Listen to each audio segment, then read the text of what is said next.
Good afternoon. You're watching AB Live, a news chat show in which we discuss topics ranging from business, news, politics, and so much more. And today we are going to be talking about the Arab Youth Survey. And to discuss just that, we have the president of ASDA'A BCW, Sunil John. Thanks so much for joining us here, Sunil. Hi, Shruti. Good to see you.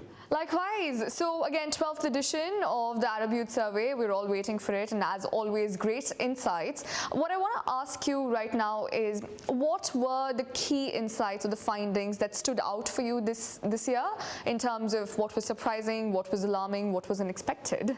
Yes. You know, for a survey that we've been holding for the last 12 years, it is always a challenge to bring new findings that surprises people. Yeah.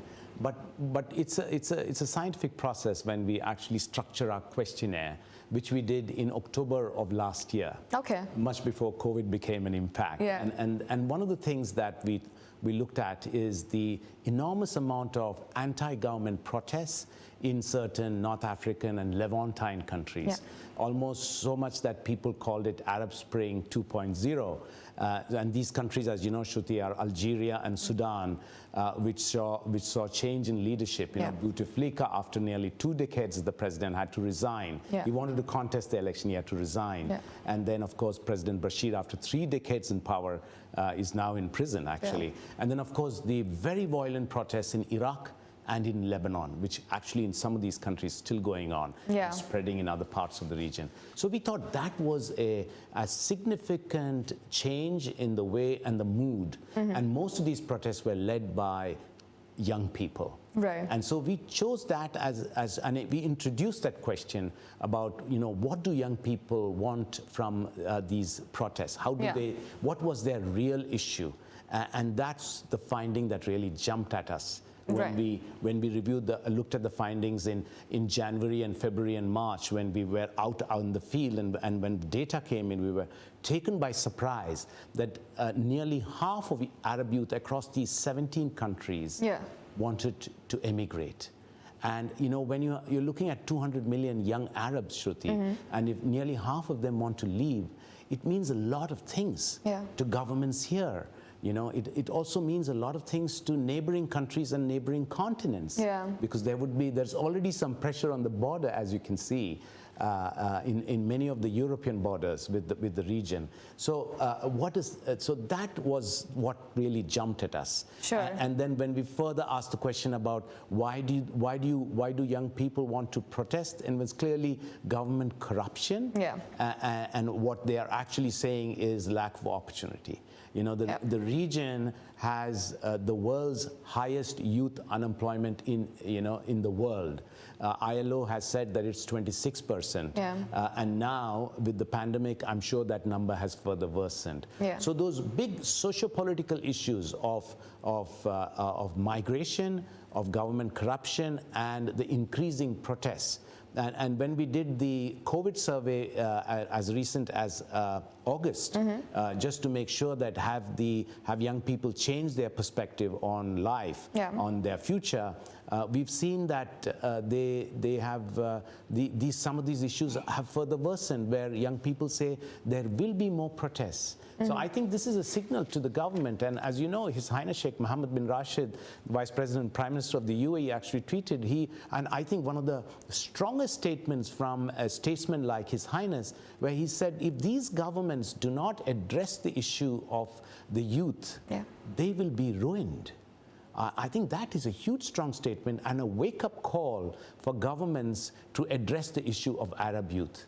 Absolutely. I mean, the youngest part of the world is here in the Arab world.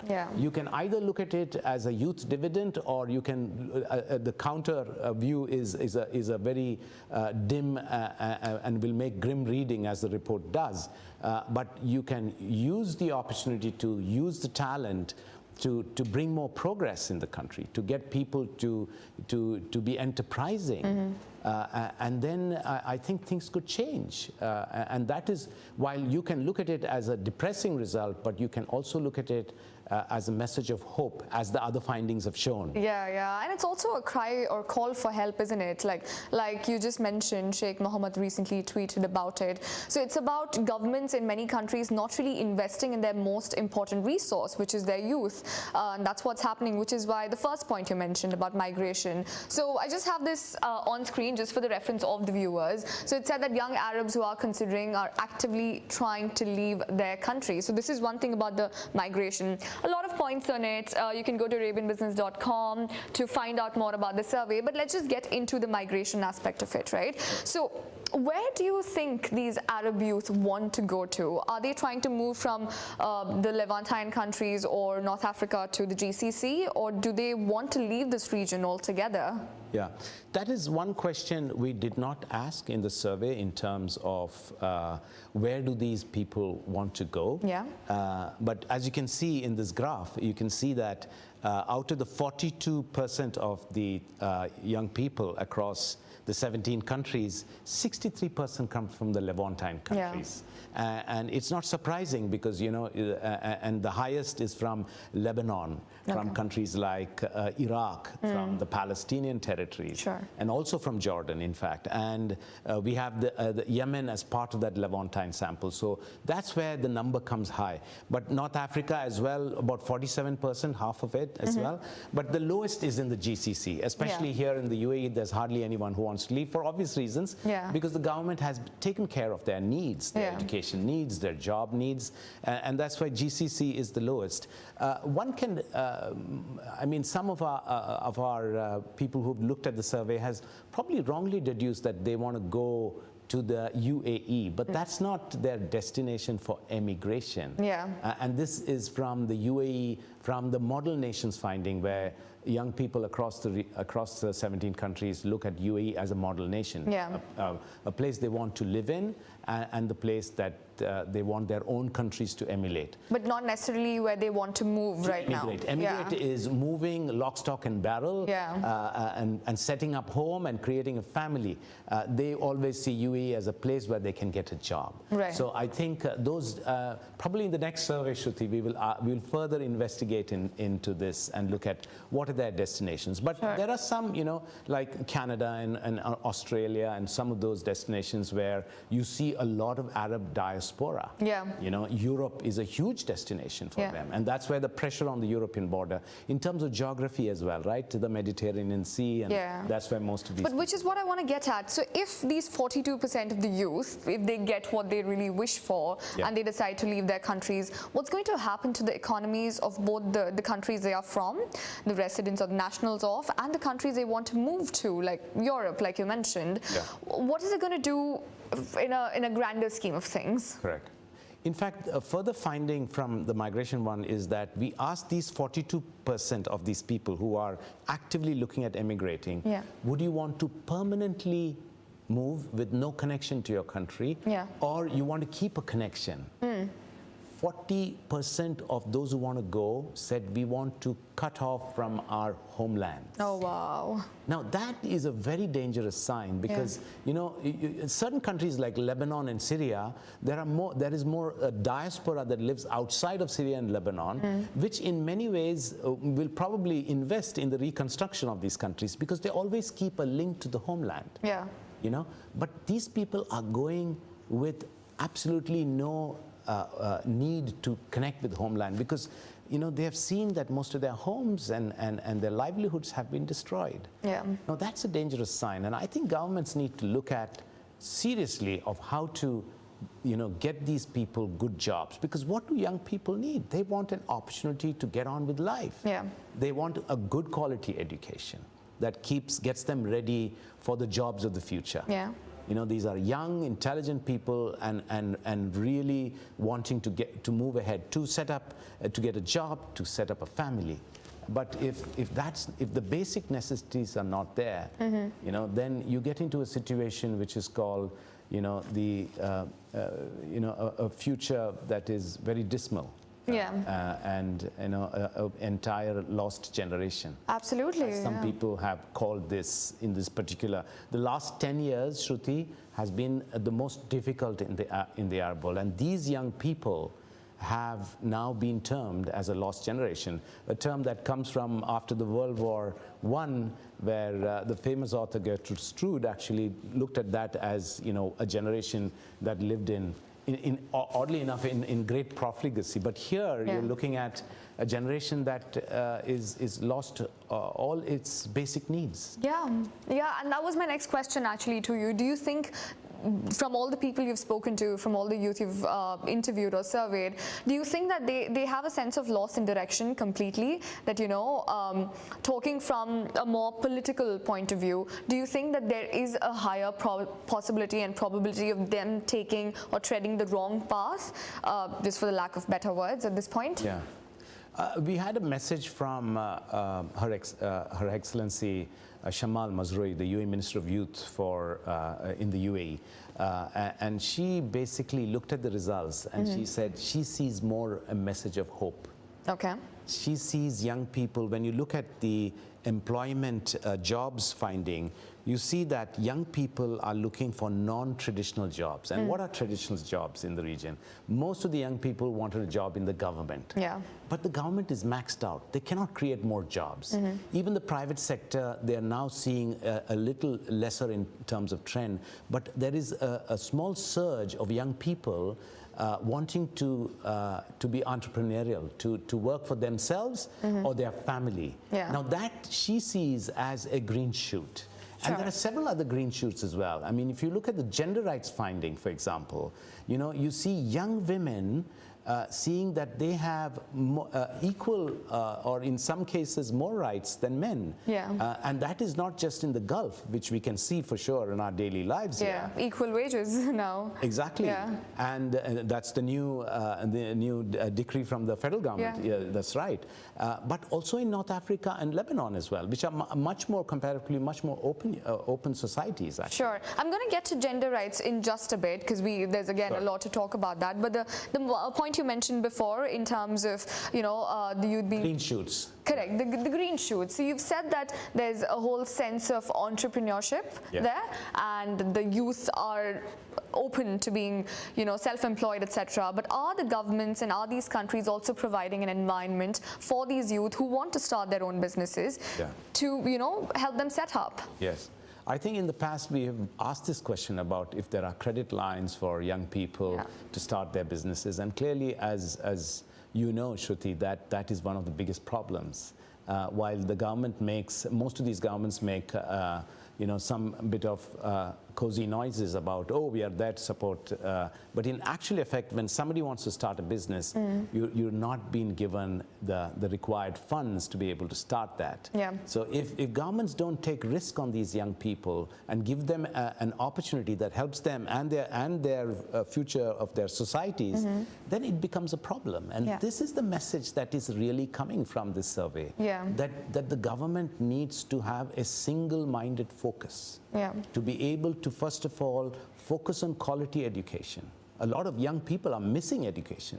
How do we bring them back into at least the basics of education, to give them education that is required for the world we live in today? The future of jobs are more in artificial intelligence and so much of the new technology-driven industries that we are living in today. Are these young people fit for the future?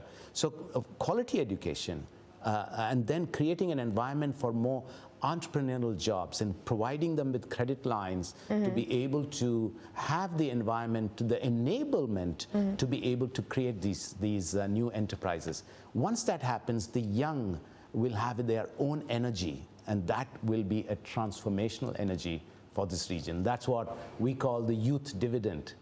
It's time this dividend paid off for the region. You know, and I think the governments have a responsibility to create that environment. And that's what, again, referring back to His Highness's quote, he was so strong enough to say that he addressed the government, said that you are accountable for your actions, that you have to create this kind of enabling environment for these young people to move ahead.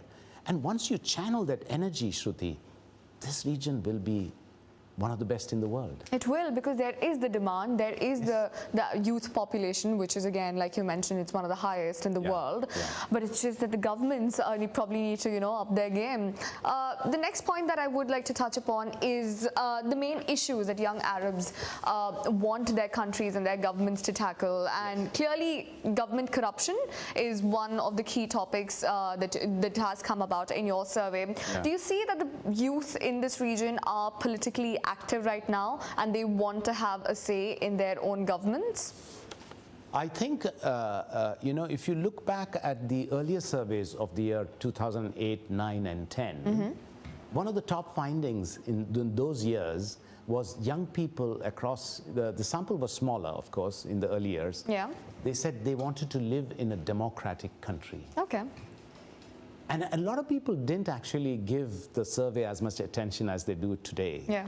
But if anybody was serious looking at that one main finding, they would see the Arab Spring happening in 2011. Yeah. So some of these data and insights portends for what's going to happen in the future. Yeah. So look at this finding here.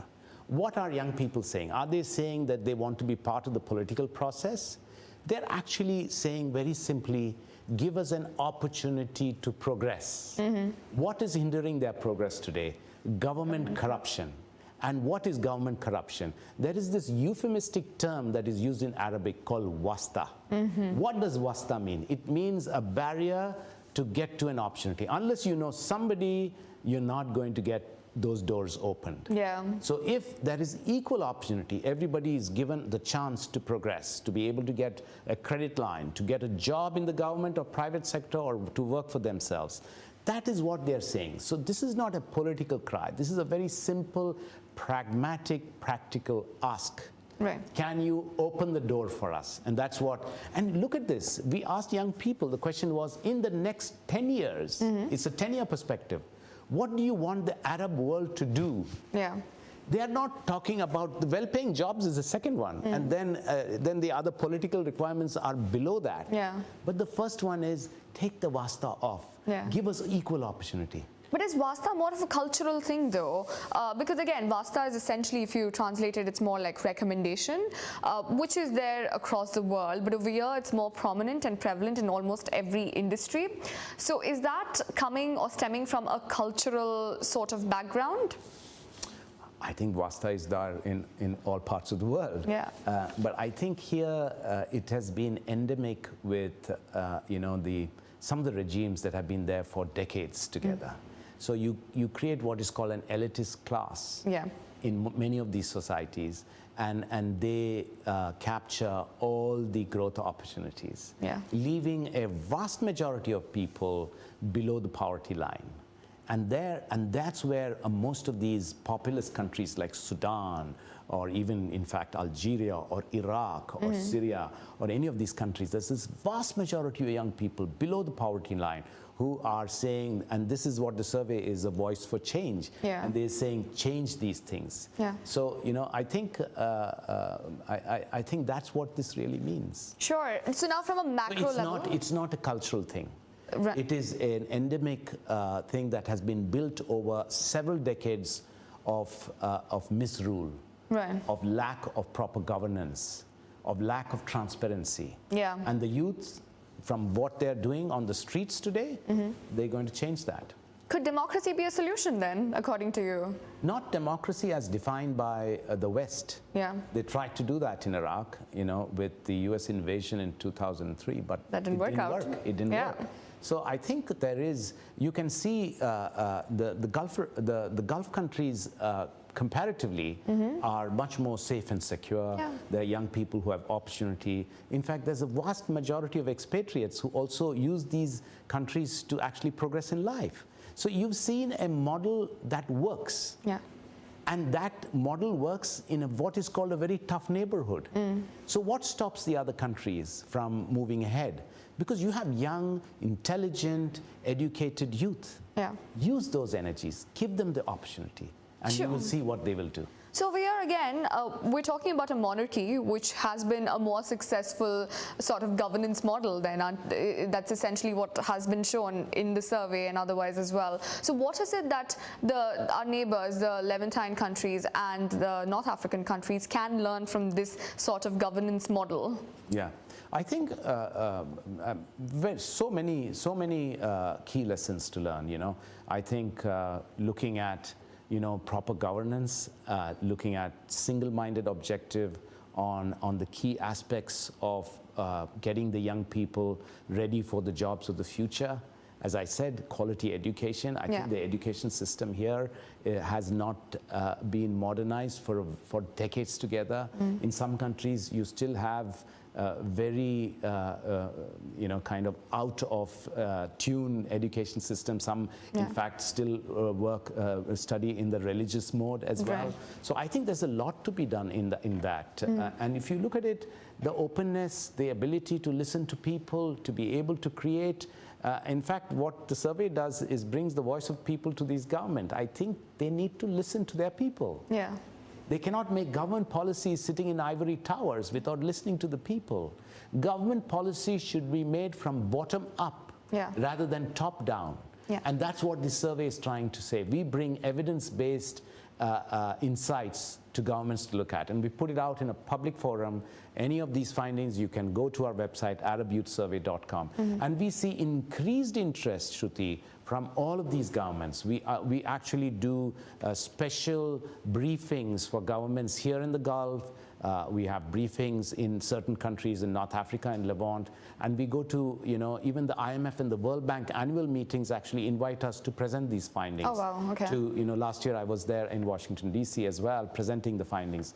And this Thursday we're doing a special webinar for audiences in the US, and next week we'll be doing another webinar for audiences in Europe as well. Sure. So the survey is also not only for governments here, but also for multilateral organization to gain better understanding of this region. And as we know, data is the new oil, and you are providing the data that everybody needs, so that's great. But from a macro level, just bringing it to the micro individual level, that's another thing that you found out about personal debt among Arab youth. Yes. So this slide was quite interesting for me because the leading cause of debt in GCC is car loans, but then you look at the other regions, it's student loans in the other regions. Yes. So it just sort of shows that in the GCC we have more of a debt culture where we want to buy things out of comfort and luxuries, and in the other regions it's more of a need, it's a necessity that they're trying to cater to. Sure. So let's talk about the UAE for now. There is a debt culture which has been there for a really long time. Yes. Do you think there again is a need coming from the youth that they want this culture, or to get rid of this culture where they don't want to be in debt for the rest of their lives and just lead peaceful lives without worrying about their finances? Is that something you noticed? Yeah, I think debt is not a wrong thing to have. I think if a student or the family wants to take a student loan, that is a great way to actually invest in your future. So there's nothing wrong taking a student loan. But when debt percentages increase, as we've seen, then as we've seen in 2020, and with the pandemic, COVID pandemic, it's increased even further, then you have a problem here. But the nuances here in the GCC, people take debt for car loans because the government sponsors education. Education is free in most Gulf countries. In the Levantine countries, that's what they are looking at. They want student loans to be able to progress in life. But you know, you should have the ability to pay. I mean, even in the United States, Shruti, you know that student loans is one of the biggest problems. And some of these students actually spend their entire lifetime paying back those loans. You know, but at least it gives them a means to progress in life. So I would look at debt as not a bad thing, but you need to have a balance. You cannot live on debt alone. So that's just the only nuance we look at. But you know, as you can see, the rest of it is about real needs. You know, student loans, medical bills, home mortgages. But these are 18 to 24-year-olds. You know, so you know, if they get into debt early in life, as they are, for things that they probably don't need, like excessive shopping or credit card debt, then you have a problem of a culture that will be a problem for the future for these young people. But it's also that the system over here, considering the banking and other financial infrastructure, it's sort of encouraging that. And I'm talking about the GCC because that's where we've seen it. Yeah. I'm 25. At 22, I had a car loan. I didn't really need a car, but I did have one. Yeah. So it's because there is that sort of push towards it, isn't there? There is. I think it's sometimes, especially in the Gulf countries, it's easier to get a loan, and that's why people sometimes live on credit card debt. And I think that's something that the banks have to look seriously and spend more time in using that credit for helping young people start enterprises rather than in needs that are not required. So I think financial institutions, the central banks of the government, the ministries of finance need to look at a policy to be able to segregate needs of young people. Sure. But the debt is a cultural issue, as you said. But it's getting to be a point where there's a bit of concern. But I still would urge you to look at debt as not a problem. As yet. Yeah, that's an interesting perspective, to be honest. But now coming back to gender rights, just for the benefit of our viewers, if you can reveal what was actually in the finding about gender rights. Oh, this was, personally for me, the most surprising finding. Because in many ways, it challenges the stereotype built by Western countries and Western media about Arab women, that they do not have the right, they are subjugated, and that's the general kind of profiling they have. And here comes a result or an insight that jumps at you. It says that nearly 67% of young women feel they have equal rights to men. And again, I remind you again, Shruti, these are 18 to 24-year-old women. And they are saying we have equal rights. And not just in the Gulf, where you and I see that more young Emiratis are out there in the government. In fact, the UAE Prime Minister's office has 80% of women working there.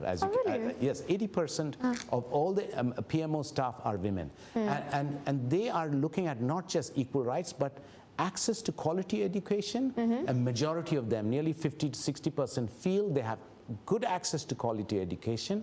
And equally good, majority of them feel they have access to good quality professional jobs.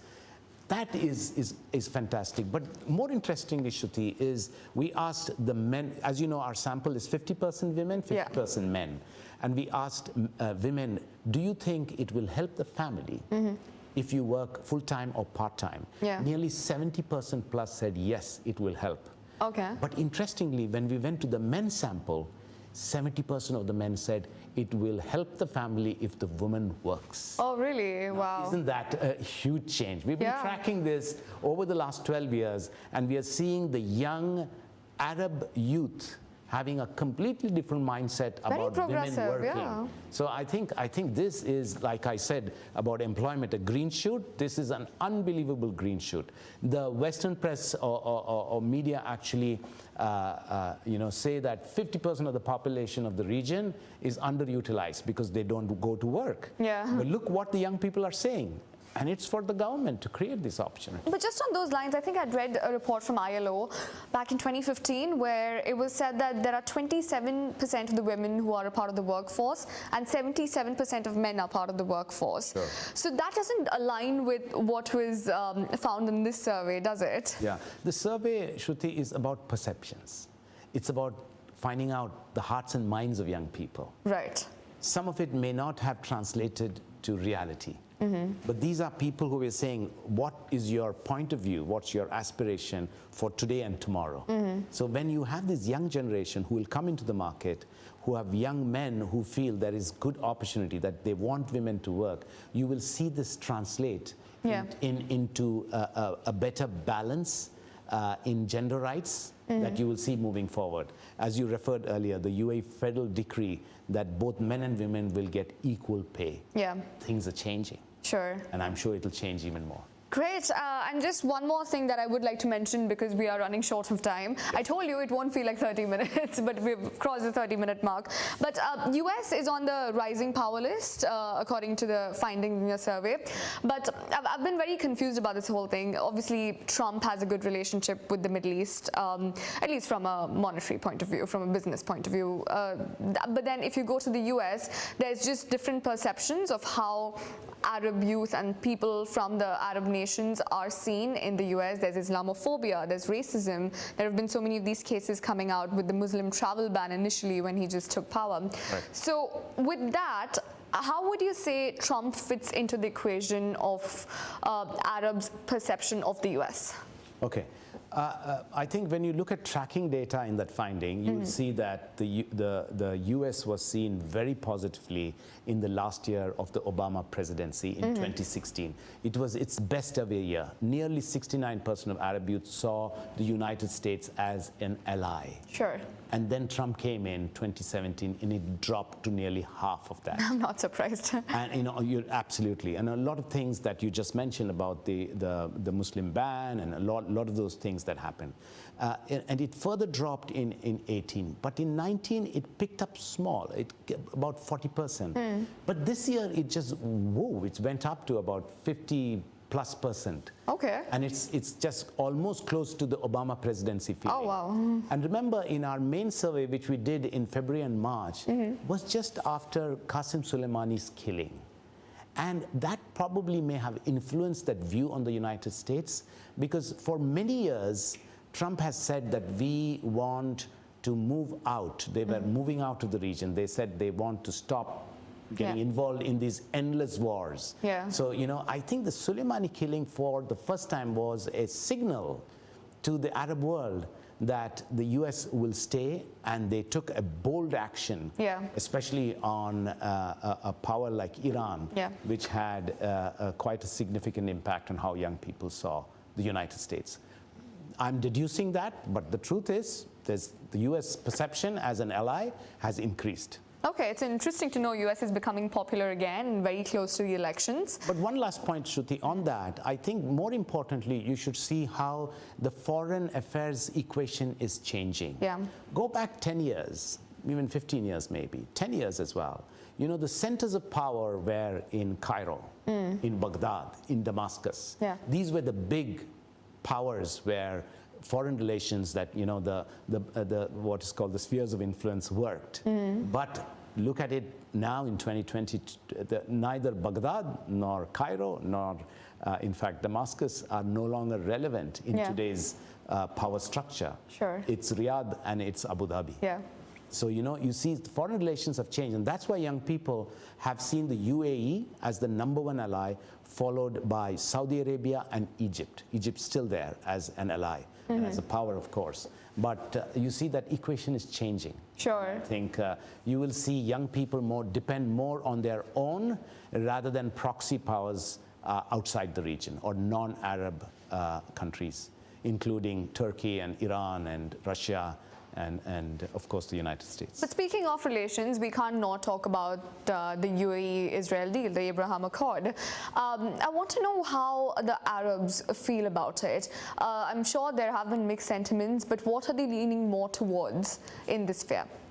The peace accord came much later when we went into the COVID survey. Obviously, it was not there in our main survey as well. Yeah. Something we will look at in our next survey for sure. Yeah. But I think that's a step that positions UAE as a major foreign power in terms of taking the lead on something like that. I'm sure there'll be mixed feelings, but that's something we will look at in next year's survey. Because I think even in the list of things that people wanted to discuss, or the Arab youth wanted to discuss, Palestine-Israel issue was one of them. I think the 4th point was it. Yes. So yeah, it must be interesting to find out about what they feel about this deal. But thanks so much, Sunil, for joining us here. Great insights from the Arab Youth Survey. We've got so much content for Arabian business from the survey we've done, and it was a pleasure talking to you today. Enjoyed talking to you as well. And thank you for building so much awareness about these findings. Thank you so much. Thank you. And thank you for watching AB Live. We will be back again next Tuesday.